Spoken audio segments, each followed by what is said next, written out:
우리에게 주시는 하나님의 말씀은 열왕기상 20장 22절에서 25절까지의 말씀입니다. 구약성경 552쪽쯤 되겠습니다. 열왕기상 20장 22절에서 25절까지의 말씀을 제가 봉독을 하겠습니다.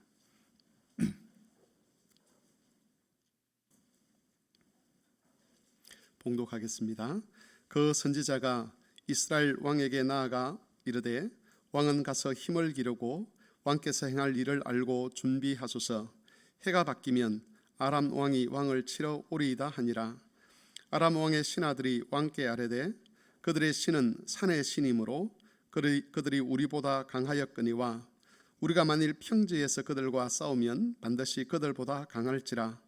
또 왕은 이 일을 행하실지니 곧 왕들을 제하여 각각 그곳에서 떠나게 하고 그들 대신에 총독을 두시고 또 왕의 잃어버린 군대와 같은 군대를 왕을 위하여 보충하고 말은 말대로 병거는 병거대로 보충하고 우리가 평지에서 그들과 싸우면 반드시 그들보다 강하리니 왕이 그의 말을 듣고 그리하니라. 아멘.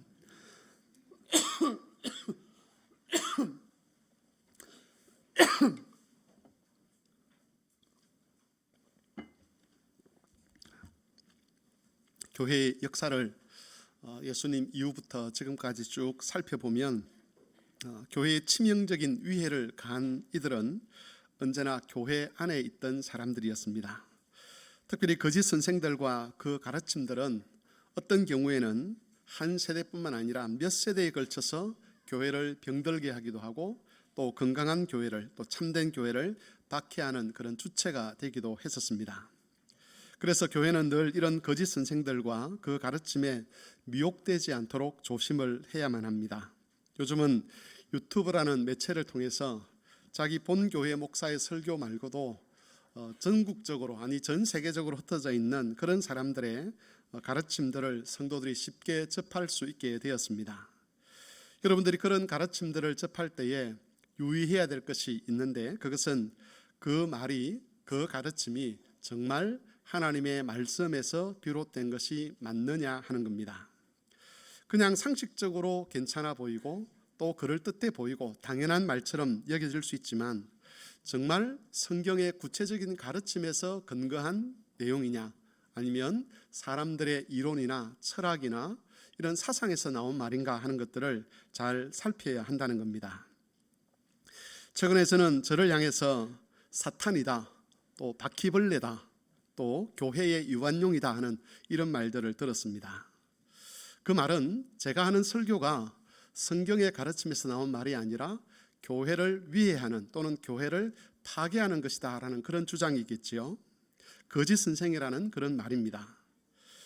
제가 그런 분들에게 묻고 싶은 것이 있는데, 그건 뭐냐면 제가 했던 설교 중에서 하나님 말씀에 근거하지 않는 것이 있었느냐 하는 겁니다. 혹 제가 해석을 부족하게 했거나 또 제대로 전하지 못한 그런 것들이 있었다 그러면 저는 분명히 그런 부분이 발견되면 성경을 기준으로 해서 설교를 수정하거나 또는 성도들과 토론을 할 의향이 있습니다.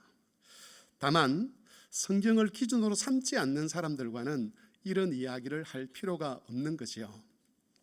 정치 이야기는 얼마든지 사람들과 함께 할 수 있습니다.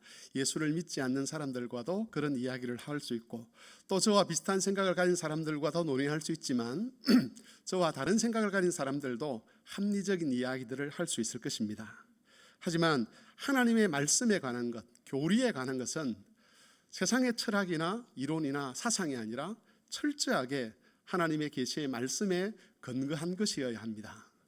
제가 했던 설교 중에서 만일 그런 것이 없었다라고 한다면, 이상철이라고 하는 한 인물 또는 우리 앞서 살았던 그런 한 시대의 인물들이나 사상가들에 의해서 그렇게 주장된 말이라고 한다면, 그런 이야기를 설교 시간에 했다면 저는 거짓 선생일 것이고, 어떤 사람이 이야기했던 대로 사탄의 일을 하고 있는 것이고, 또 어쩌면 바퀴벌레일 수도 있고 교회의 이완용일 수도 있습니다. 그러나 만일 그러하지 아니하고 하나님 말씀에 근거한 내용이라고 한다면 우리는 그 말씀에 대해서 우리의 감정이나 우리의 정치 철학이나 또는 우리의 사상이나 우리의 형편이나 이런 것들을 다 내려놓고 하나님 말씀 앞에 겸손하게 그 말씀을 받는 그런 삶을 살아가야 할 것입니다. 설교를 들으시다가 이건 아닌 것 같다라는 생각이 드실 때에 메모를 해 두시거나 아니면 다시 듣기를 하셔서 이상하다, 이게 잘못된 것 같다라고 한다면 당회원들에게 정식적으로 말씀을 하시기를 바랍니다. 저한테 직접 말씀하시기가 곤란스러우시면 우리 당회 장로님들에게 이런 내용들은 다시 다루어 줬으면 좋겠다, 아니면 언제 설교 토론을 한번 했으면 좋겠다, 그런 요청을 하시기를 바랍니다. 그러면 다른 것이 아니라 하나님의 말씀에 근거해서 우리가 얼마든지 그런 이야기들을 할 수 있을 것이라고 보고, 혹 제가 잘못한 설교가 있다 그러면 이 자리에서, 공식적인 자리에서 우리 성도들에게 설교를 수정하고 제가 잘못된 것을 그렇게 말씀을 드리도록 하겠습니다. 꼭 기억하셔야 될 것은 거짓 선생은 간판을 달고 다니지 않는다는 겁니다. 내가 거짓 선생이다라고 하면서 간판을 달고 다니면서 교회의 이야기를 하는 것이 아니라는 것이죠. 얼마든지 그럴듯한 이야기를 할 수 있습니다. 얼마든지 선동적인 이야기를 할 수 있습니다. 얼마든지 성도들의 마음을 얻을 수 있는 이야기를 할 수 있습니다. 저도 그럴 수 있습니다. 그렇기 때문에 여러분들이 누구의 설교를 듣든지 간에, 그게 여러분의 담임 목사의 설교를 할지라도 베레아 교인들이 그러했던 것처럼 과연 그런가를 살펴보시기를 꼭 부탁을 드리겠습니다. 본문은 아합이 이스라엘 왕으로 있을 때에 이스라엘과 아람 사이에 있었던 전쟁에 관한 이야기입니다. 성경 기록에 따르면 아합 때에 이스라엘과 아람 사이에 큰 전쟁이 2번 있었습니다. 첫 번째 전쟁은 아람의 베나닷 왕이 나라의 모든 군사력을 동원해서 사마리아 성을 침략한 전쟁이었습니다. 사마리아는 이스라엘, 북왕국 이스라엘의 수도였습니다. 그 전쟁에 대해서는 열왕기상 20장 1절에서 21절까지 우리가 읽었던 그 앞구절까지 기록이 되어 있습니다. 처음 아람이 침략했을 때 이스라엘 왕은 자신들이 절대로 아람을 이길 수 없다라고 결론을 내렸습니다. 그래서 항복을 선언하고 화친을 맺으려고 했습니다. 그때 아람과 이스라엘의 군사력은 비교가 안 될 정도였습니다. 지금 이스라엘과 헤즈볼라가 전쟁을 하고 있는데 일방적으로 한쪽이 당하고 있지요. 군사력의 비교가 되지 않습니다. 아람과 이스라엘도 마찬가지였습니다. 아합 왕이 이 전쟁에서는 우리가 반드시 패할 것이다라고 확신을 냈습니다. 그래서 굴욕을 무릅쓰고서라도 화친을 맺으려고 했습니다. 하지만 아람 왕이 내걸었던 조건은 이스라엘 왕이나 이스라엘 관리들이 수용할 수 없을 만큼 강력한 것이었습니다. 20장 5절 6절에 보면 아람 왕이 내걸었던 항복 조건들이 기록되어 있습니다. 거기 보면 내 은금과 내 아내들과 내 자녀들을 내게 넘기라, 그렇게 이야기를 하지요. 그리고 뭐라고 하느냐면 내일 이맘때 네가 항복을 하게 되면 내가 내 신하를 내게 보내리니 그들이 내 집과 내 신하들의 집을 수색하여 내 눈이 기뻐하는 것을 그들의 손으로 잡아 가져가리라. 다 가져가겠다는 겁니다. 아내도 자녀들도 은금도 모든 것들을 다 가져가겠다는 겁니다. 아람 왕이 원했던 것은 금이나 은 같은 물건뿐만이 아니었습니다. 이스라엘에 속한 모든 것을 원했던 것이죠. 이것은 아합이나 그 신하들이 받아들일 수 있는 것이 아니었습니다. 그래서 아합은 어쩔 수 없이 전쟁을 합니다. 이 전쟁에서 승리할 수 있는 가능성이 1%라도 있겠다, 이런 기대를 가지고 전쟁을 하는 것이 아니라 어차피 죽을 것인데 몸부림이라도 한번 쳐보면서 죽겠다라는 그런 심정으로 전쟁터에 나간다는 겁니다. 그때 하나님께서 한 선지자를 아합 왕에게 보내셨습니다. 그러면서 아람의 군대를 이스라엘의 손에 맡기시겠다고 약속을 하셨습니다. 그러면서 아합과 고관들의 자녀들이 선봉에 서서 전쟁을 하라고 그렇게 말씀을 해 주십니다. 이 전쟁이 어떤 결론이 났는가 하는 것이 20장 19절에서 20절 말씀에 기록되어 있습니다. 제가 읽어보겠습니다. 각 지방 고관의 청년들과 그들을 따르는 군대가 성읍에서 나가서 각각 적군을 쳐 죽이매 아람 사람이 도망하는지라. 이스라엘이 쫓으니 아람 왕 베나닷이 말을 타고 마병과 더불어 도망하여 피하니라. 이스라엘 왕이 나가서 말과 병거를 치고 아람 사람을 쳐서 크게 이겼더라. 이 결과는 아무도 예상치 못한 결과였습니다. 아합과 이스라엘도 이 결과에 대해서 놀랐습니다. 우리가 이 전쟁에서 이기다니. 더 당황했던 쪽은 아람이었습니다. 절대로 질 수가 없는 싸움이었는데 왜 자신들이 패배했는지를 알지 못한 채 전쟁에서 패하고 말았습니다. 오늘 읽었던 말씀은 그 전쟁 이후에 일어났던 일입니다. 하나님께서 보내셨던 선지자가 21절에서 뭐라고 이야기를 22절에서 이렇게 보냈던 선지자가 22절에서 아합 왕에게 다음 전쟁을 준비하라 그렇게 이야기를 합니다. 그리고 실제로 23절 이하에 보면 아람 왕과 그 신하들이 전쟁을 준비를 합니다. 아마 이때 아람의 신하들은 자신들이 왜 그 전쟁에서 패배했는지를 아주 면밀하게 조사를 했을 것입니다. 그리고 내렸던 결론이 23절 말씀인데 23절 말씀 같이 한번 읽어보도록 하겠습니다. 다 같이 화면을 보면서 읽겠습니다. 아람 왕의 신하들이 왕께 아뢰되 그들의 신은 산의 신이므로 그러더니 우리보다 강하였거니와 만일 평지에서 그들과 싸우면 반드시 그들보다 강할지라. 고대의 이방인들은 전쟁의 승패가 신들의 힘에 의해서 결정된다라고 그렇게 믿었습니다. 아람 신하들의 말에 따르면 이스라엘 백성들이 섬기는 그 여호와라는 신은 산에 대해서 주권을 가진 신이기 때문에 산에서 전쟁을 하면 자신들이 이스라엘을 이길 수 없다라고 말하는 겁니다. 그래서 왕에게 조언을 하기를 이제는 산으로 쳐들어가지 말고 평지에서 전쟁을 하자라고 그렇게 조언을 했습니다. 산에서는 이스라엘의 신이 강할 수 있지만 평지에서는 산의 신이 힘을 쓸 수 없을 것이기 때문에 힘을 가진 자신들이 반드시 승리할 것이라고 그렇게 본 것이지요. 아람 왕은 이 조언을 받아들입니다. 그래서 두 번째 전쟁을 할 때는 산에 있었던 사마리아로 쳐들어가는 것이 아니라 아벡이라고 하는 그 평지에 진을 치고 거기서 이스라엘 백성들과 전쟁을 하려고 했습니다. 여기서 우리가 질문해 보아야 할 것은 아람의 신하들이 왜 여호와 하나님을 산의 신이라고 했느냐는 겁니다. 이런 해석은 그냥 나온 것은 아니었을 겁니다. 그들 나름대로는 국가의 운명이 걸린 이 전쟁을 승리로 이끌기 위해서 그들이 동원할 수 있는 모든 지식과 정보를 다 활용해서 승리의 조건을 찾아가려고 했을 것입니다. 그래서 내린 결론이 여호와는 산의 신이다. 그러니 평지에서 전쟁을 해야 된다는 이런 결론이었습니다. 하나님은 이스라엘 백성들에게 자신이 온 세상의 창조주이시며 주권자라는 사실을 계시해 주셨습니다. 하나님을 산의 신으로 생각하는 이스라엘 사람들은 아무도 없었습니다. 그런데도 아람 사람들이 이스라엘의 신을 연구해서 내린 결론이 뭐냐?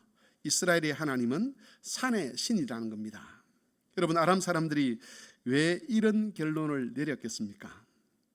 아람 사람들이 왜 이런 결론을 내렸는가에 대한 대답은 다른 곳이 아니라 이스라엘의 역사에서 찾아볼 수가 있습니다. 사사기 1장 17절에서 19절 말씀을 같이 한번 성경을 찾아보겠습니다.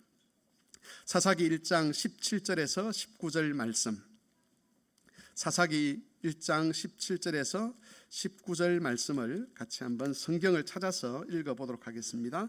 360쪽입니다. 구약 성경 360쪽 사사기 1장 19절에서 21절까지 17절에서 19절까지 말씀 같이 읽겠습니다. 유다가 그의 형제 시므온과 함께 가서 서밧에 거주하는 가나안 족속을 쳐서 그것을 진멸하였으므로 그 성읍의 이름을 호르마라 하니라. 유다가 또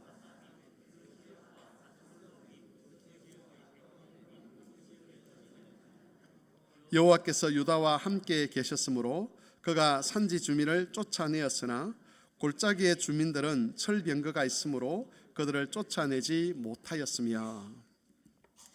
여러분, 이 내용은 이스라엘 백성들이 애굽에서 나와서 가나안 땅에 들어가서 가나안 원주민들과 전쟁할 때 있던 일을 기록한 말씀입니다.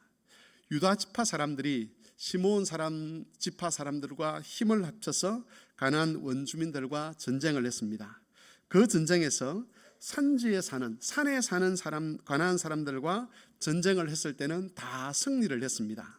그런데 골짜기 주민들은 그들을 가진 철병거 때문에 쫓아내지 못했다라고 기록이 되어 있습니다. 우리말의 골짜기로 번역된 단어는 히브리어는 크게 두 가지가 있습니다. 첫 번째는 나할이라는 단어인데 이것은 우리가 알고 있는 바로 그 골짜기입니다. 산과 산 사이에 조그만 개울이나 강이 흐르는 지역을 가리켜서 나할이라고 그렇게 불렀습니다. 골짜기라고 번역된 또 다른 단어가 하나 있는데 그게 에마크라는 단어입니다. 이 에마크라는 말은 개역 개정에서는 골짜기로 번역을 했지만 사실은 넓은 평지를 가리키는 말입니다. 이쪽 산과 저쪽 산 사이에 있는 넓은 평지를 가리켜서 에마크라고 불렀습니다. 우리 한국 땅은 온통 사변이 산으로 둘러싸여 있지, 그죠? 어떤 넓은 지역이라 할지라도 그런 지역을 가리켜서 에마크라고 하는 거죠. 그래서 이 말은 골짜기라고 번역하는 것보다 평지라고 번역하는 것이 성도들이 훨씬 더 이해하기가 좋은데, 유대인들이 생각할 때에는 이 평지라고 하는 것은 주로 이 광야같이 넓게 펼쳐진 곳을 이야기하는 것이고, 우리가 생각하는 이런 평지, 큰 산들이 둘러싸여 있는 넓은 평지는 골짜기라는 그런 개념을 가지고 있어서 에마크라는 말을 사용했는데, 우리식으로 이해하면 평지라고 이해를 하는 것이 맞습니다. 정리를 하면 유다 지파 사람들이 산에 사는 사람들과 전쟁을 할 때는 승리를 했는데, 평지에 사는 사람들과 전쟁할 때는 그 평지에 사는 사람들이 가졌던 철병거에 대한 두려움 때문에 전쟁을 제대로 하지도 못했고, 심지어 전쟁할 마음도 제대로 먹지 못하고 그들과 화친을 해버렸다는 겁니다. 그래서 결국 그 땅을 차지하지 못했다는 것이 사사기의 기록입니다. 이것은 비단 유대 지파에만 국한된 현상이 아니었습니다. 거의 대부분의 이스라엘 지파들이 산에 사는 사람들에 대해서는 승리를 거두었지만 평지에 사는 가나안 사람들을 쫓아내지 못했다는 것입니다. 이것이 아람의 신하들이 이스라엘 역사를 연구해서 내린 결론이었습니다. 그리고 이스라엘의 신은 산의 신이다라고 그렇게 주장을 한 것이지요. 그들은 이렇게 생각하는 겁니다. 남왕국 유다의 수도도 예루살렘인데 그것도 산에 있고, 북왕국 수도인 사마리아도 산에 있고, 이스라엘의 신전도 산에 있고, 이스라엘 역사에서 승리한 전쟁들은 대부분 산에서 싸운 싸움이고, 지난번에 우리 막강한 군사력을 가지고도 전쟁에서 패배했던 것은 이스라엘의 신이 산의 신이기 때문이다 라고 그렇게 결론을 내린 것이죠. 그러면서 만일 우리가 산에서만, 산이 아니라 평지에서 싸울 수 있다면 산의 신인 이스라엘은 더 이상 그들의 백성을 도울 수 없을 것이라고 확신을 했습니다. 물론 아람 사람들의 이런 결론은 하나님에 대한 오해였습니다. 하나님은 온 세상을 창조하신 분이시죠. 창조하실 뿐만 아니라 이 세상 전체에 대한 주권을 가지고 계신 분입니다. 세상을 섭리하십니다. 산에서만 능력을 나타내시는 것이 아니라 평지든 바다든 상관없이 가장 강력한 힘과 권세로서 자신의 뜻을 이루어 가시는 분입니다. 아람의 신하들은 어리석었습니다. 그들은 철저하게 하나님을 오해하고 있었습니다. 그런데 이 부분에서 우리가 주목할 것은 아람 사람들이 여호와를 오해하는 데 있어서 가장 결정적인 역할을 한 주인공들이 하나님의 백성인 이스라엘이었다는 겁니다. 아람 사람들이 살핀 것은 아람 자신들의 역사가 아니었습니다. 아람 사람들이 살핀 것은 하나님의 백성인 이스라엘 백성들의 역사였습니다. 그런 이스라엘 백성들의 역사를 연구했던 아람 사람들이 볼 때에 그 역사를 통해서 알 수 있는 것, 그들을 통해서 알 수 있었던 하나님은 산에 속한 신이라는 사실이었습니다. 이것은 하나님께서 이스라엘 백성을 자기 백성으로 세우신 의도와는 정반대의 현상이었습니다. 출애굽기 19장 5절 6절 말씀을 화면을 통해서 같이 한번 읽어보겠습니다. 세계가 다 내게 속하였나니 너희가 내 말을 잘 듣고 내 언약을 지키면 너희는 모든 민족 중에서 내 소유가 되겠고 너희가 내게 대하여 제사장 나라가 되며 거룩한 백성이 되리라. 너는 이 말을 이스라엘 자손에게 전할지니라. 모세를 통해서 하나님이 이스라엘 백성들에게 들려주신 말씀이죠. 왜 너희를 구원하였느냐? 왜 너희를 가나안 땅에 들어가게 하려고 하느냐? 왜 너희에게 복을 주려고 하느냐? 너희를 내 소유로, 너희로 너희가 제사장 나라가 되게 하고 거룩한 백성이 되도록 하기 위하여 내가 너희를 애굽 땅에서 불러내었고 기적과 이적을 체험하게 만들었고 그리고 가나안 땅을 너희에게 선물로 줄 것이다 라고 말씀을 하셨습니다. 이것은 세상에 하나님의 참된 은혜와 영광을 계시하는 그 역할을 이스라엘 백성들에게 맡기시겠다는 말씀입니다. 세상을 구원하는 일을 위하여 이스라엘 백성을 하나님의 소유로 삼으시겠다는 겁니다. 이 일을 위해서 그들에게 율법을 주셨고 언약을 베푸셨고 하나님의 권세와 능력을 약속해 주셨습니다. 하지만 본문에 기록된 것처럼 현실은 그렇지 않았습니다. 오히려 이스라엘은 이방인들로 하여금 하나님을 오해하게 만들었습니다.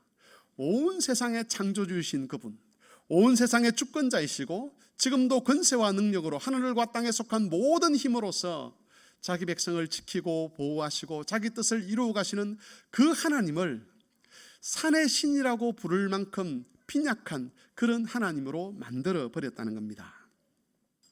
여러분, 이 모든 것은 이스라엘이 하나님의 명령과 그 약속에 주목하지 아니하고 하나님의 약속과 능력을 믿지 않았기 때문에 일어난 결과였습니다. 철병거 앞에서 하나님은 이스라엘 백성들을 이기게 하시겠다고 약속하셨습니다. 심지어 하나님은 여리고성이 무너지게 하는 것을 통해서 하나님의 능력과 권세가 얼마나 대단한 것인지를 그들로 하여금 그들의 눈을 통해서 직접 확인하도록 해주셨습니다. 그 이전에는 아낙 자손들을 이기게 하심으로써 하나님의 약속이 사람의 힘과 능력에 달린 일이 아니라는 것을 미리 체험하게 하셨습니다. 어떤 환경이나 조건에 의해서 하나님이 자기 백성을 보호할 수 있고 보호할 수 없는 그런 것이 결정되는 것이 아니라는 것을 하나님께서 다 체험하고 알게 하셨습니다. 그런데도 철병거 앞에서 이스라엘 백성들은 하나님의 약속을 믿지 못했습니다. 두려움에 사로잡힌 채 전쟁을 이어가지 못하고 오히려 그들과 화친하는 일이 일어났다는 것이지요. 두려움 앞에서 하나님의 약속을 떠올리지도 못했고 하나님의 능력에 대해서도 믿지 못했습니다. 지극히 인간적인 생각, 지극히 세속적인 그 생각만 가지고 전쟁을 포기하고 그들과 화친을 하고 결국은 그들과 하나가 되어서 음란하고 강포하고 악한 사람으로 전락하고 만 것입니다. 여러분, 이런 이스라엘의 역사가 아람 사람들로 하여금 온 세상의 창조주이신 하나님을 산에 속한 신으로 오해하게 만든 것이죠. 아람이 오해를 한 것이 아니라 사실은 이스라엘 백성들이 먼저 하나님을 오해한 것입니다. 하나님이라 할지라도 이건 할 수가 없을 거야. 하나님이 대단한 분이라 할지라도, 하나님이 능력 있는 분이라 할지라도, 하나님이 우리를 애굽에서 구원하셨다 할지라도, 홍해를 가르셨다 할지라도, 광야에서 우리를 지키셨다 할지라도, 아낙 자손을 이기셨다 할지라도, 여리고성을 무너지게 하셨다 할지라도 철병거 앞에서는 어쩔 수 없을 거야. 이게 이스라엘 백성들이 가지고 있었던 하나님에 대한 믿음의 한계였습니다. 이스라엘이 하나님을 오해했기 때문에 아람도 하나님을 오해를 한 것이지요. 여러분, 신약의 교회는 구약 교회인 이스라엘의 역할을 대신하도록 세움을 입은 공동체입니다. 베드로 사도는 베드로전서 2장 9절에서 이렇게 말씀하십니다. 그러나 너희는 택하신 족속이요 왕같은 제사장들이요 거룩한 나라요 그의 소유가 된 백성이니 이는 너희를 어두운 데서 불러내어 그의 기이한 빛에 들어가게 하신 이의 아름다운 덕을 선포하게 하려 하심이라. 구약 이스라엘 백성들을 애굽에서 불러내셨을 때 주셨던 바로 그 말씀을 이제 베드로 사도의 입을 통해서 신약의 교회들에게 하고 있는 겁니다. 교회는 이 세상에 하나님과 하나님의 은혜와 영광을 계시하고 세상을 구원하는 역할을 부여를 받았습니다. 그리고 이 일을 위해서 모든 필요한 은혜와 능력을 주셨습니다. 마태복음 16장에서는 음부의 권세가 이기지 못하게 하겠다라고 약속을 하셨습니다.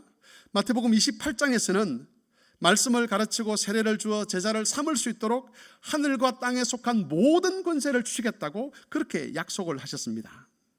만일 교회가 이 약속을 믿고 세상에서 그리스도의 몸으로서의 그 역할을 잘 감당하기만 한다면 세상은 교회를 통해서 계시되는 하나님을 알고 그 하나님께 영광을 돌리는 결과를 우리에게 보여줄 것입니다.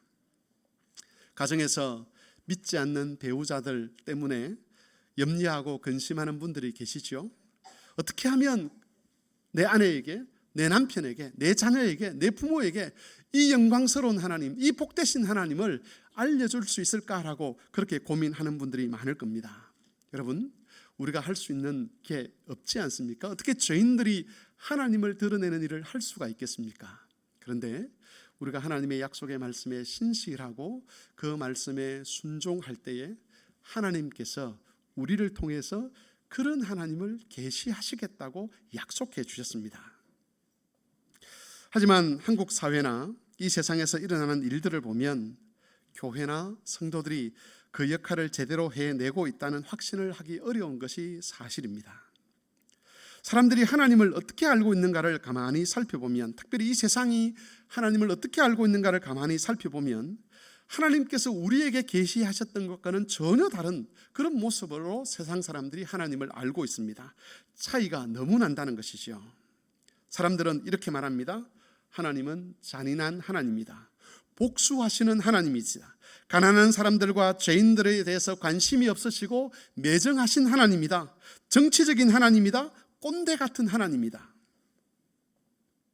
예수님께서 계시하신 자비로우시고 은혜로우시며 노하기를 더디하시는 그런 하나님을 세상이 알지 못합니다. 믿지 않는 남편이나 믿지 않는 아내나 부모나 자녀들이 그런 하나님을 알지 못합니다. 자기 아들을 죽이시면서까지 죄인들을 사랑하시는 그 하나님을 세상이 알지 못합니다. 원수를 사랑하시는 하나님, 오른뺨을 치는 자에게 왼쪽 뺨도 돌려대라고 말씀하시는 그런 하나님을 세상은 알지 못합니다. 난민을 사랑하시고 긍휼히 여기시는 하나님, 소외된 사람들을 돌보시는 하나님, 억울한 일을 당한 사람들을 신원하여 주시는 그런 하나님, 세상은 이런 하나님에 대해서 잘 알지 못합니다. 왜 그렇습니까? 교회가, 성도가 그런 하나님을 보여준 적이 없기 때문입니다. 교회가 정죄하고 심판하고 비난하는 데는 빨랐습니다. 하지만 용서하고 참아주고 용납하고 죄인들을 향하여 기다려주고 그들을 불쌍히 여기는 일에 있어서는 너무 더디고 너무 아마추어 같고 너무 무능력했기 때문에 성경이 계시하는 거룩하시고 사랑이 많으신 자비로우신 삼위 하나님에 대해서는 알지 못하는 겁니다. 교회가 하나님을 오해하고 성도들이 하나님을 오해하니까 잘못된 가르침에 속아서 그렇게 하나님을 제대로 드러내지 못하기 때문에 세상도 하나님을 오해하는 겁니다. 이전에 자주 말씀드렸던 루터라는 신학자가 있습니다. 이 신학자의 신학을 가리켜서 십자가 신학이라고 이야기합니다. 이 십자가 신학이라는 말은 중세 로마교, 중세 천주교가 사용했던 영광의 신학을 비판하면서 나온 말이었습니다. 중세 천주교 신학을 통틀어서 이야기할 때 영광의 신학이라고 그렇게 이야기합니다. 이 영광의 신학이라는 말의 핵심은 하나님께서 하나님께서는 이 사람들이 인정하시는 영광스럽고 힘 있는 모습을 통해서 자신을 나타내신다는 겁니다. 그래서 하나님의 영광을 나타내기 위해서는 교회를, 예배당을 아주 화려하게 지어야 된다라고 그렇게 주장을 했죠. 중세가 지어놓은 예배당 건물들을 한번 보십시오. 지금도 거기는 세계적인 관광지들이 되어 있습니다. 그렇게 영광스럽게 지어야만, 그래야만 하나님의 은혜를, 하나님을 계시할 수 있다라고 생각을 했습니다. 또 교회가 세상보다 큰 힘을 가지고 있어야만 하나님의 진리와 영광을 제대로 보여줄 수 있어야 된다라고 보았고, 그런 신학의 근거에서 교황이 그 당시 황제보다 더 큰 힘을 가지고 세상을 다스려야 된다라고 그렇게 주장을 했습니다. 이에 비해서 루터는 하나님께서는 십자가와 같은 비천한 자리로 찾아오신다라고 그렇게 성경을 해석했습니다. 가장 대표적인 것이 예수님의 십자가이시죠. 중세 신학에 따르면 예수님은 절대 십자가를 지면 안 되는 것입니다. 하지만 예수님은 무기를 들어서 세상의 악에 저항하려고 했던, 힘을 키우려고 했던 베드로를 책망하시면서 묵묵히 십자가를 지셨습니다. 바울은 로마서 5장에서 바로 그 십자가에서 하나님께서 자신을 계시하셨다라고 그렇게 증언하고 있습니다. 우리가 가정에서나 또는 직장에서나 사회에서나 힘을 가지고 있고 그 힘으로서 하나님을 드러내려고 하는 순간 우리는 중세 천주교가 범했던 오류 속으로 빨려 들어가게 되는 것이죠. 하나님이 자신을 나타낼 수가 없는 겁니다. 가정에서 믿지 않는 남편, 믿지 않는 아내, 믿지 않는 부모, 믿지 않는 자녀에게 살아계신 하나님, 우리를 사랑하시는 하나님, 진리 가운데 계시는 하나님, 거룩하신 하나님, 죄인들을 용납하시는 하나님, 우리에게 영생을 주시는 그 하나님을 계시하고 싶다면 우리의 삶은 예수 그리스도와 같이 십자가를 지는 삶이 되어야 합니다. 가정에서 내 목소리를 높이고 내 성질을 그대로 표출하고 내가 하고 싶은 말을 다 하고 내가 힘을 가져서 내가 주도권을 가져서 내가 원하는 대로 억지로 교회를 끌고 오고 내가 원하는 대로 억지로 가정 기도회를 만들고 그렇게 해서 하나님이 계시되는 일이 아니라는 겁니다. 오늘날 중세 신학을 주장하는 개신교 목사들이 많아지고 있습니다. 그 사람들은 예수님의 말씀을 제1의 원리로 삼지 않습니다. 사도들의 가르침을 제1의 원리로 삼지 않습니다. 누구든지 나를 따라오려거든 누구든지 나를 따라오려거든 자기를 부인하고 자기 십자가를 지고 나를 따르라고 말씀하셨는데 하나님의 영광을 위한다라고 하면서도 십자가를 지지 않기 위해서 세상과 싸우려고 하는, 세상보다 더 큰 힘을 가지려고 하는 그런 사람들이 많아지고 있고 그런 사람들의 이야기가 오늘날 한국 교회에서 힘을 얻고 있다는 겁니다. 지금 우리가 살고 있는 이 사회는 영적으로 매우 타락한 세상이 되고 말았습니다. 전통적인 윤리가 외면을 받습니다. 음란한 일들이 아무렇지도 않게 행해지고 있습니다. 누가 외도를 했다는 이야기는 더 이상 이상한 일이 아닌 것처럼 되고 말았습니다. 부부 사이에 정조를 지키는 것도 이제는 희귀한 일이 되어가고 있습니다. 심지어 남자가 남자와 결혼을 하고 여자가 여자와 결혼을 하는 일도 동성애도 정상적인 일이라고 세상은 주장을 하고 있습니다. 여러분, 이런 시대에 우리는 어떻게 이 세상이 잘못되었다는 것, 이 세상이 가고 있는 길이 망하는 길이라는 것을 알릴 수가 있겠습니까? 어떻게 세상이 하나님을 오해하지 않도록 그렇게 만들어가고 하나님이 정의로우시고 공의로우시고 자비로우실 뿐만 아니라 모든 사람들에게 영생 주기를 원하시는 그런 하나님이라는 것을 어떻게 우리가 세상에 드러낼 수가 있겠습니까? 어떻게 하면 세상이 하나님을 오해하지 않도록 할 수 있겠느냐는 겁니다. 디모데후서 3장에 게시된 사도 바울의 가르침은 우리가 정말 주의 깊게 들어야 될 말씀입니다. 3장 전체를 살펴보지는 않겠지만 3장 1절에서 바울은 이렇게 경고합니다. 말세에 고통하는 때가 이를 것이다. 그리고 2절부터 세상이 어떻게 바뀔지를 설명합니다. 어떤 사람들이 어떻게 악해질 것인가를 이야기합니다. 돈을 사랑하고 자기를 사랑하고, 그러고 난 다음에 디모데후서 3장 12절에서 이렇게 선언합니다. 무릇 그리스도 예수 안에서 경건하게 살고자 하는 자는 박해를 받으리라. 이 말은 경건하게 살고 싶은 사람은 고난을 각오하라는 겁니다. 십자가를 질 준비를 하라는 겁니다. 그리고 14절에서는 이렇게 명령합니다. 너는 배우고 확신한 일에 거하라. 여러분, 악한 시대에 음란한 세상 속에서 그리스도인들의 싸움은 두 가지로 나타나야 합니다. 바울의 가르침에 의하면 하나는 배우고 확신한 일에 거하는 겁니다. 세상을 향해서 너희도 우리처럼 살아라 그렇게 이야기하는 것이 아니라 성도들이 배우고 확신한 일에 거하는 겁니다. 우리는 외도를 해서 안 됩니다. 우리는 음란한 짓을 해서는 안 됩니다. 우리는 동성애를 선한 것이라고 말해서는 안 된다는 것이죠. 세상은 그렇게 말할지라도, 모든 시대의 조류가 그렇게 흘러간다 할지라도 교회는 하나님께서 가르치신 대로, 그리스도께서 가르치신 대로 악한 것을 악하다고 말할 수 있어야 되고 옳은 것을 옳다고 말할 수 있어야 합니다. 그리고 우리는 우리가 옳다고 믿는 그대로 살아가야 합니다. 힘들고 어려울지라도 그것을 지켜내야 합니다. 그리고 그 다음에는 고난받을 각오를 해야 합니다. 다시 말해서 자기를 부인하고 자기 십자가를 지고 예수님을 따라야만 합니다. 교회가 고난받을 각오를 하면서 배우고 확신한 일에 거할 때에 교회는 거룩한 나라와 제사장의 역할을 온전히 감당하게 될 것이고, 그럴 때 비로소 세상이 하나님을 오해하지 않게 될 것이고, 하나님의 영광과 하나님의 거룩하심과 하나님의 정의로우심과 하나님의 구원을 알게 될 것이고, 그들도 하나님을 영화롭게 하는 자리로 돌아오게 될 것입니다. 어떤 분이 이런 글을 썼습니다. 세상이 악하고 음란할 때 예수님은 우리가 세상과 싸워야 한다고 말씀하지 않으셨습니다. 세상이 악해서 교회가 망한 적은 없습니다. 그러나 교회가 고난받기를 두려워하고 배우고 확신한 일에 거하기를 두려워하면 그때는 교회가 망하게 됩니다.